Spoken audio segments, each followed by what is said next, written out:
There we go. Look, you see that on the surface there? That actually went and then it dropped back.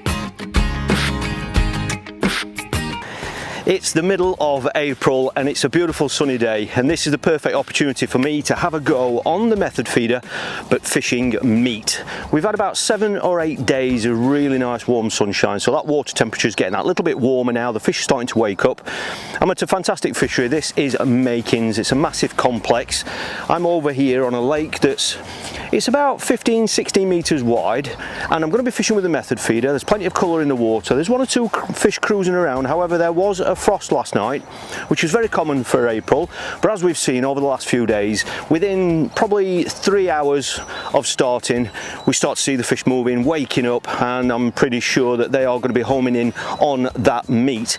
I'm going to be fishing it with a method feeder. I'm going to show you how I've prepared the bait for it. It's slightly different from something what I've shown you before, so hopefully you're going to find it interesting, and hopefully you're going to find a nice little new tactic that's going to catch you a few extra fish now that that water's starting to get that little bit warmer. With a method feeder, obviously your bait preparation is very important. Assuming all your hair rigs and the way that your rig works is right, the way that you introduce the feed can be really important. Now, in the past videos, I have actually shown how to fish with meat on a method feeder, and one of the ways that I actually prepared the meat was to push it through a riddle. Now, that's not for everybody. It's a very easy way of doing it, but there is an even easier way of preparing your meat, and that's exactly what I'm going to show you today. All I've got here is basically 1 tin of meat. That is it, and all I've done with that is when I open the tin, I actually get the lump of meat and I just basically break bits off it. I haven't had to cut it or anything like that. Break bits off it, and I've actually just put it straight into a food chopper. Simple as that. The exact same sort of chopper that I use when I'm fishing with chopped worms, if I'm chopping up sweet corn, when I'm bream fishing or anything like that. That's all I've done, and it couldn't be easier. It's got a pull string on it and it does it in absolute seconds. It's so easy, and I haven't had to do anything to the meat either. So the meat that I've got here, this is just 1 tin. I've bagged it up, and basically this was all chopped up yesterday. So that was chopped up at home yesterday. I put that through the whizzer, as lots of us call it, and obviously because you're doing it like that, you can prepare the meat as fine as you like. So if you want it quite coarse, you can do that, but if you want to really chop it super fine, then just pull the cord more times and chop it even finer.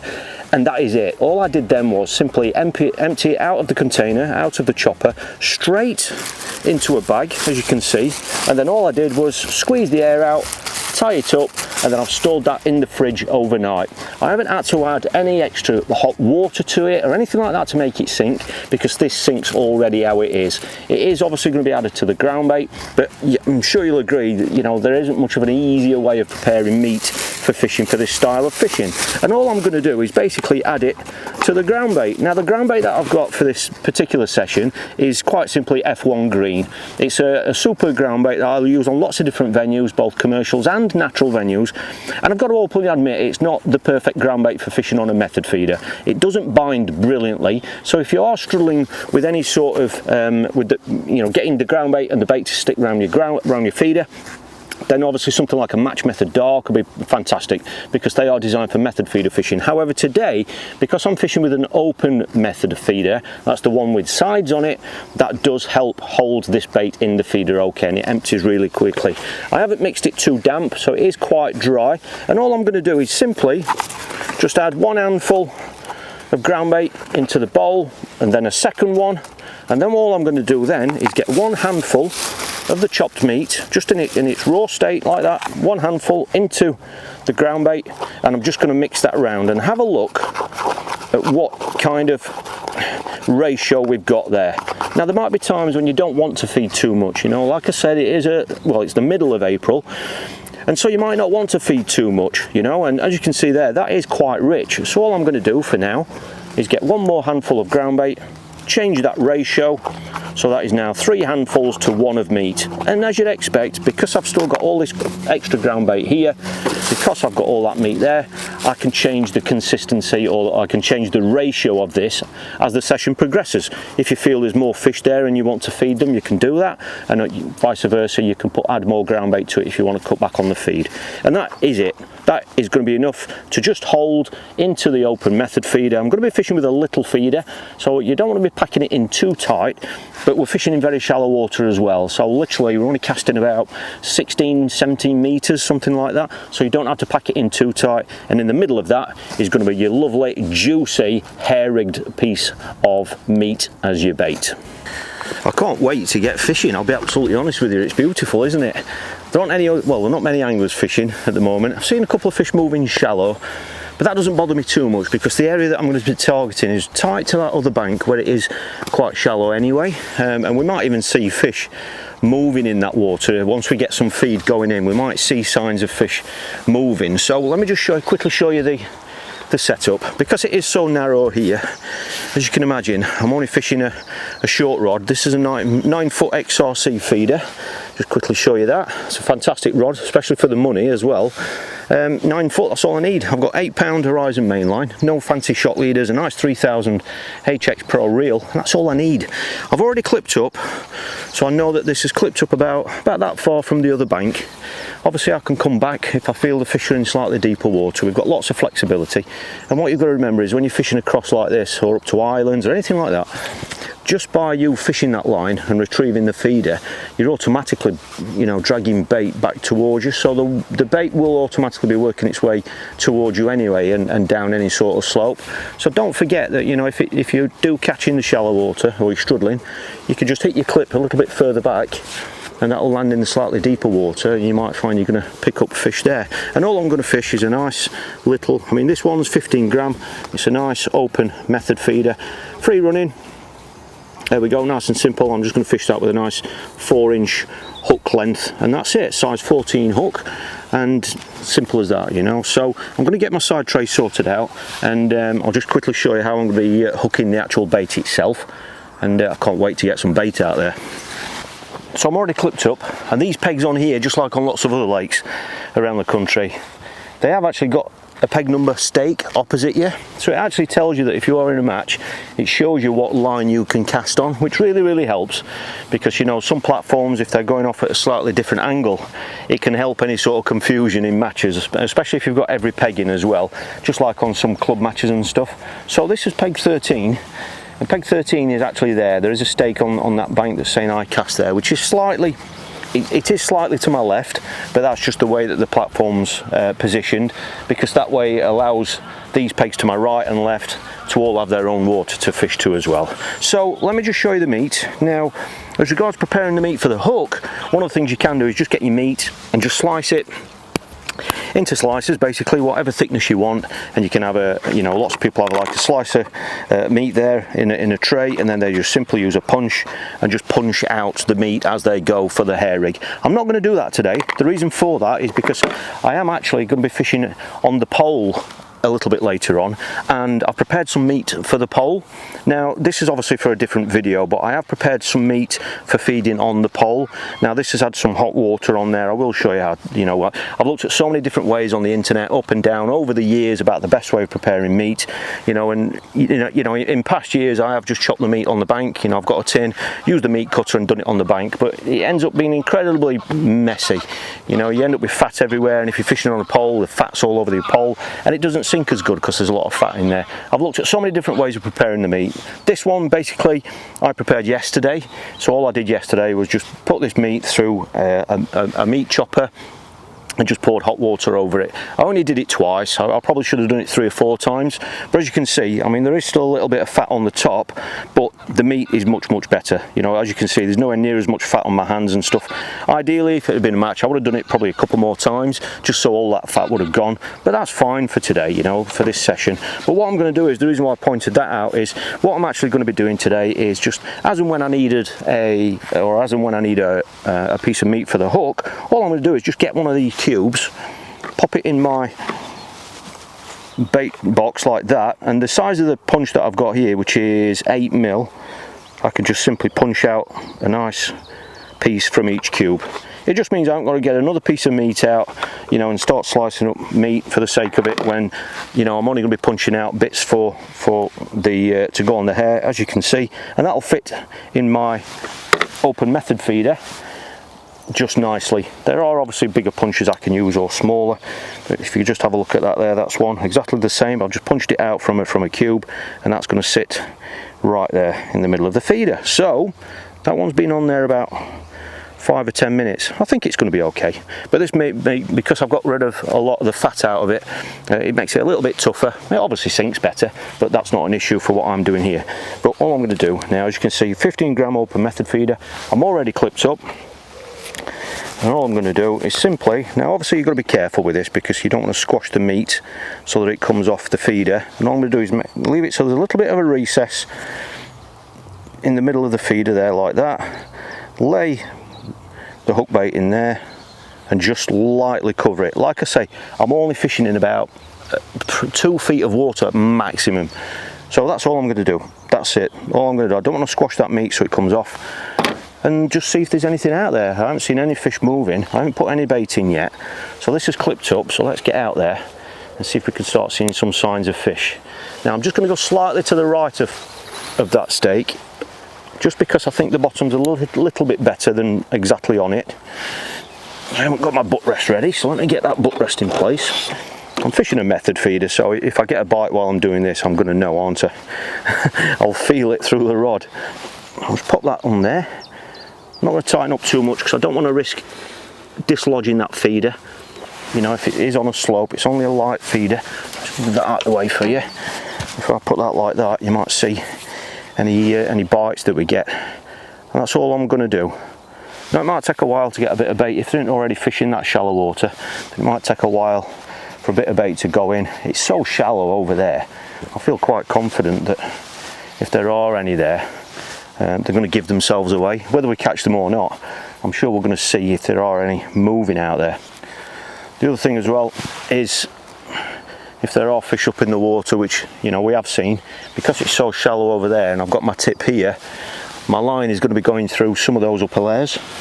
So I dare say we will get indications of any fish moving about up in the water.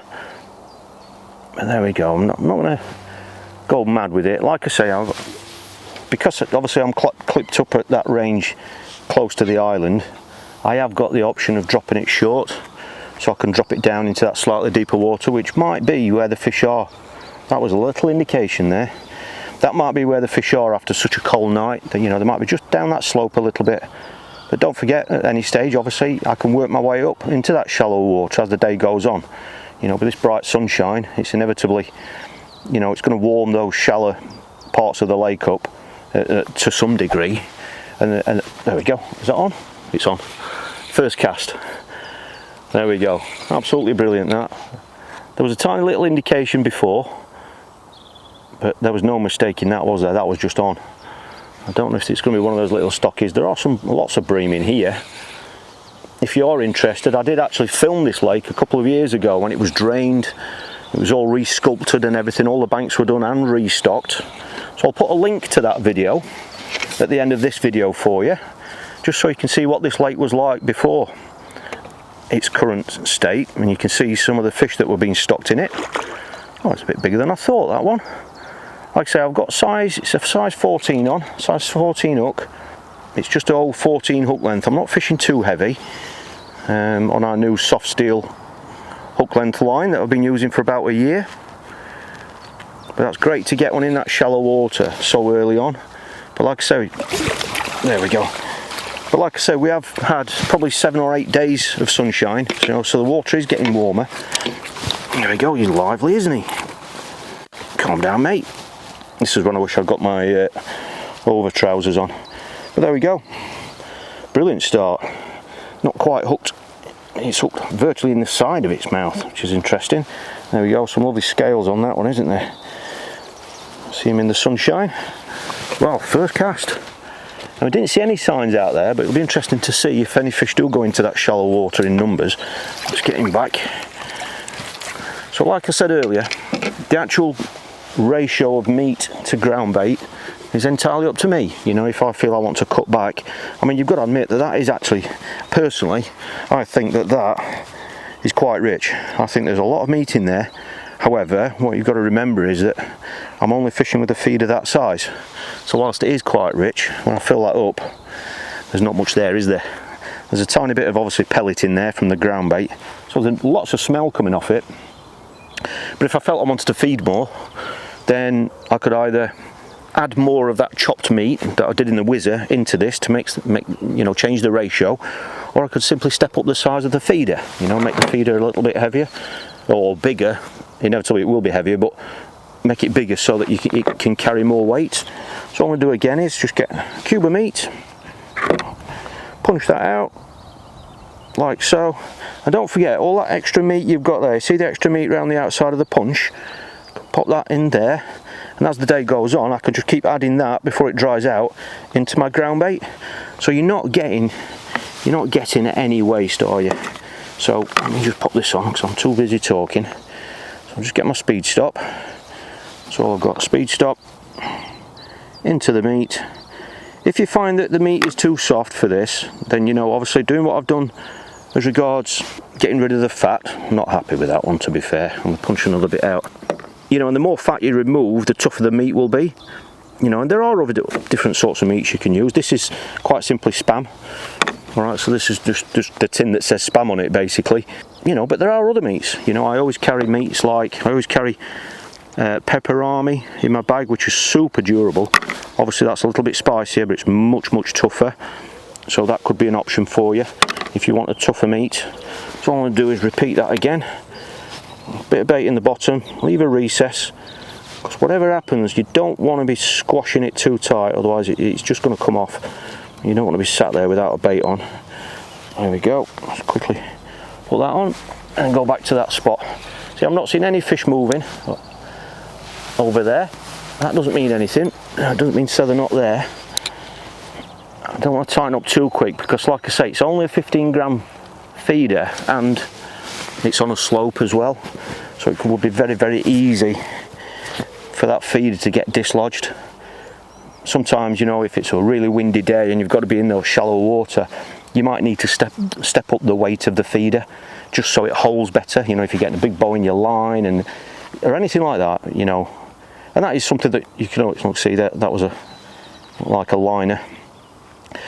You can step up the weight of the feeder, and if you're trying to tighten up to it and it just keeps coming back towards you, then obviously that's not, it's not what you want. It's not the presentation that you want. So it's just a balancing act. As you can see today, it's flat calm. There is a tiny bit of a breeze, but it's actually off my back. It's going over our heads here because of this high bank behind. But it's flat calm. I'm just getting one or two little indications there, but I'm not seeing any signs out there. You never would have thought there was fish out there, to be fair. I'm gutted that I didn't have the camera rolling for that bite. I've got to be honest, I've just switched the cameras off.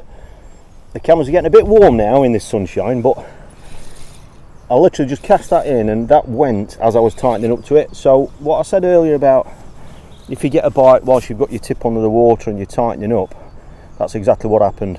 And that was in the really shallow water, and obviously as you'd expect, because I hadn't sank my line, it was instant. So that's a great sign if they're coming in and nailing it straight away. That was in that really shallow water, so you're not going to catch fish quicker than that, are you, if they're hitting it while you're tightening up to it. Hopefully that's going to happen again. But yeah, these look like these little stocky carp. You've got quite a bit of water at your feet here. You've got a bit of depth at your feet, so it's they've got plenty of water to keep fighting hard in. They're fighting really well. Say it's April and the water's not really warmed up yet. There we go. Fantastic.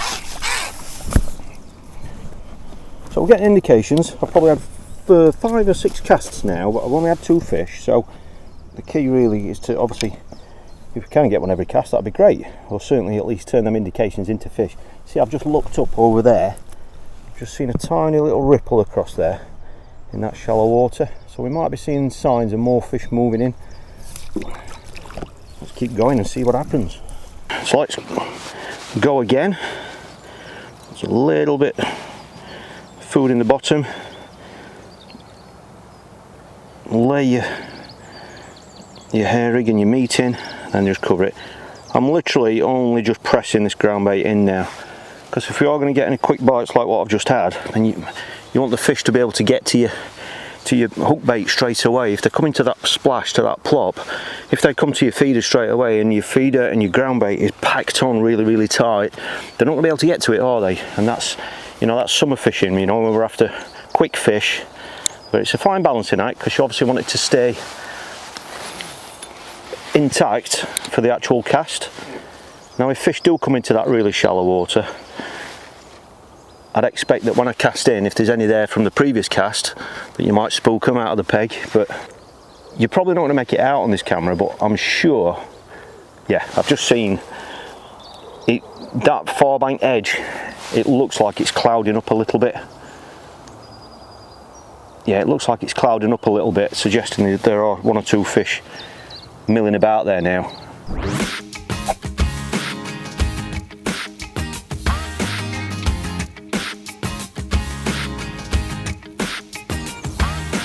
There we go. Look, see that on the surface there? That actually went and then it dropped back, so it obviously dislodged that feeder and went down that slope and came back to, oh, it's come off after all that. But yeah, they are in that shallow water. When we hooked that, it actually broke the surface. You saw the boil and everything. So that's working really well now. I'm sure that the session will get stronger, you know. I mean, at the time of recording this, it's literally only about 11 o'clock in the morning. So as you'd expect, this is forecast to be on for the rest of the day. So one of the things that I think is important to remember is that just because something's working now or isn't working now, don't mean to say it's not going to work later on. These margins, particularly those over there, are going to warm up through the session. So whilst this might be a method that today you can see that it's working now before lunchtime, you know, if you are going to go out and try it, and don't forget that, you know, it might not work until after dinner or really late on in the afternoon, depending on the scenario. So I hope you've enjoyed this bit of an insight into what I think is a really interesting way of fishing, especially with meat, because you can catch anything on meat, and it's the perfect time of year to start trying it. And you know, if you measure your meat out, there are meats that you can source out there that are cheaper than others. If you get rid of the fat content, you can still create something that you can fish with on a pole if you wish, but obviously in this case with a method feeder, which is a super simple way of fishing. So I hope you've enjoyed this bit of an insight. If you have, please give this one a thumbs up, and please consider subscribing if you're new to the channel. So thanks for watching, and I really look forward to seeing you next time.